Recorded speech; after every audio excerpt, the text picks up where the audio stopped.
UN General Assembly puts differences aside to extend the hand of fellowship to the United States of Indonesia. By unanimous vote, the Indonesian delegation, headed by Lambertus N. Palar, is seated in the assembly. Outside, the red and white flag of Indonesia is raised and becomes the 60th member of the United Nations.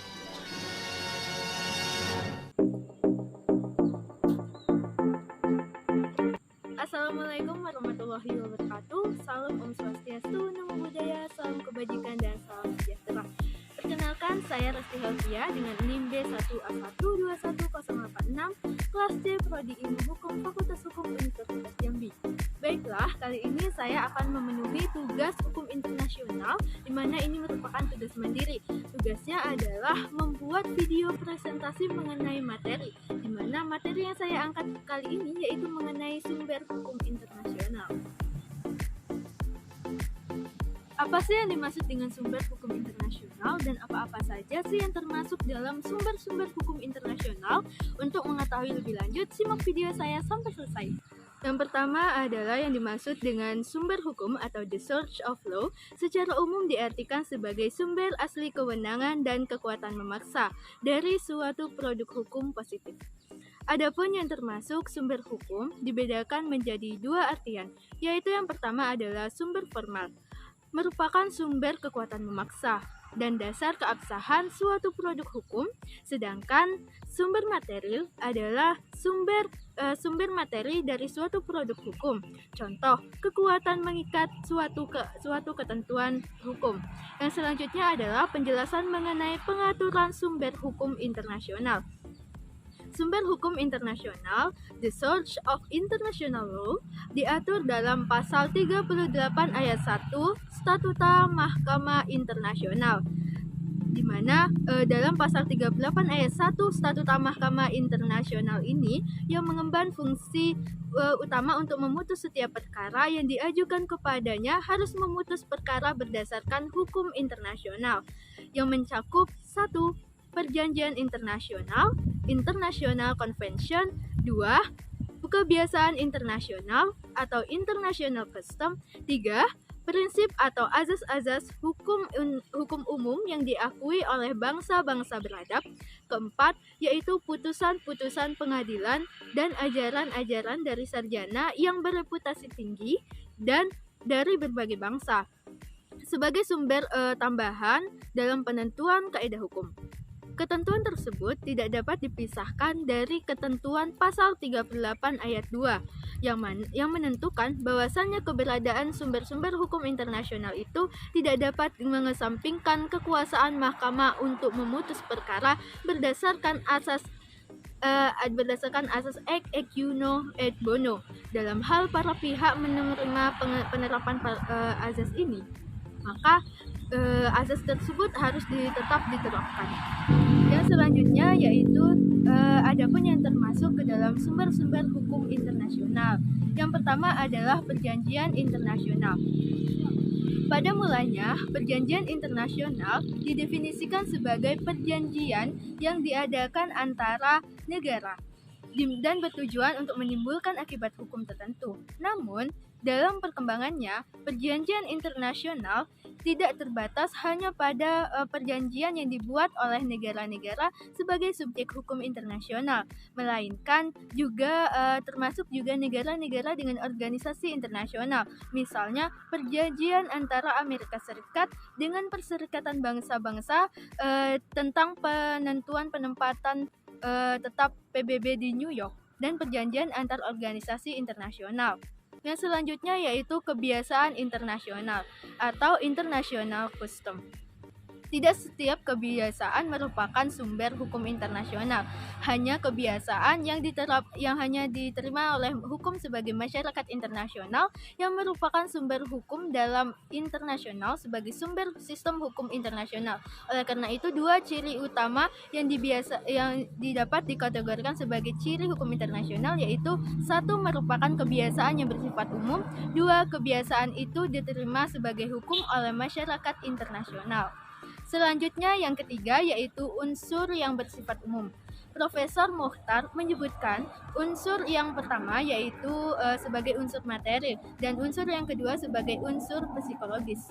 Kedua unsur tersebut bersifat kumulatif. Terpenuhi satu unsur saja, misalnya unsur materi atau unsur psikologis, tidak mengakibatkan suatu kebiasaan menjadi sumber hukum internasional. Suatu kebiasaan internasional yang memenuhi unsur materi saja tidak merupakan suatu sumber hukum internasional, melainkan hanya kesopanan internasional. Selanjutnya yaitu kebiasaan umum dan lokal. Mahkamah mendefinisikan custom sebagai kebiasaan yang bersifat sama dan tetap atau terus-menerus yang diterima sebagai hukum, baik kebiasaan yang bersifat lokal maupun umum, digunakan dalam kehidupan masyarakat internasional. Kebiasaan menurut mahkamah adalah kebiasaan yang digunakan dalam praktek kehidupan negara-negara. Selanjutnya yaitu unsur psikologis. Kebiasaan internasional yang berkembang menjadi hukum dan kebiasaan internasional yang ditinggalkan sebagai kebiasaan umumnya didasarkan pada pertimbangan keadilan dan kepatutan dalam kehidupan masyarakat internasional.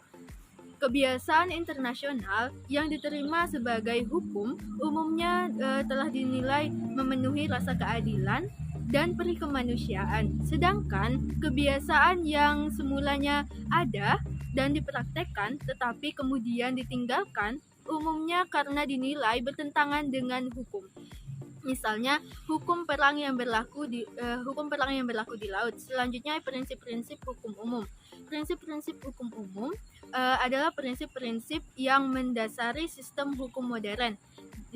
Menurut Schwarzenberg, suatu prinsip hukum dapat dikualifikasikan sebagai prinsip hukum umum berdasarkan pasal 38 ayat 1 Statuta Mahkamah Internasional bila memenuhi 3 persyaratan. Yang pertama adalah harus merupakan prinsip hukum umum yang dapat dibedakan dengan ketentuan hukum yang bersifat terbatas atau sangat yang kedua yaitu harus diakui oleh bangsa-bangsa beradab yang berbeda dengan masyarakat yang terlalu tidak sopan.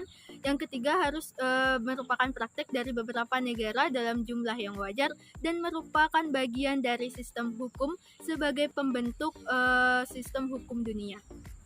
Selanjutnya yaitu putusan pengadilan dan ajaran penulis terkemuka.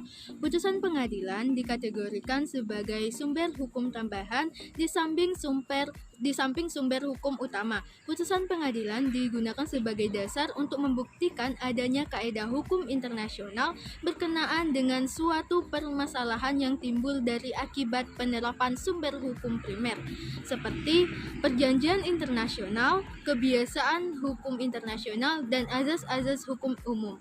Sistem hukum internasional tidak mengenal azas putusan pengadilan yang mengikat. Selanjutnya yaitu resolusi Majelis Umum PBB.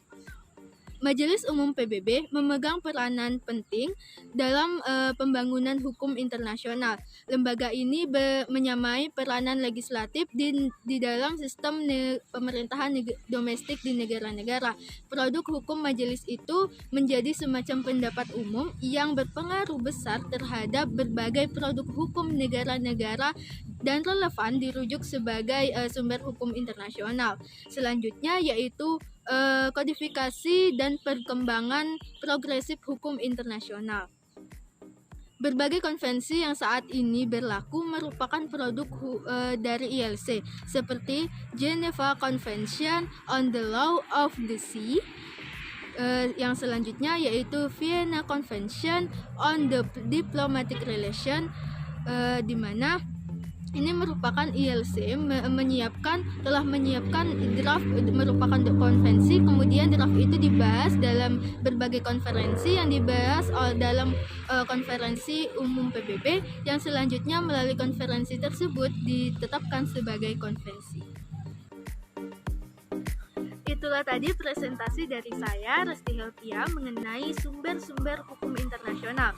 Saya mohon maaf apabila ada kesalahan. Sekian, terima kasih. Wassalamualaikum warahmatullahi wabarakatuh.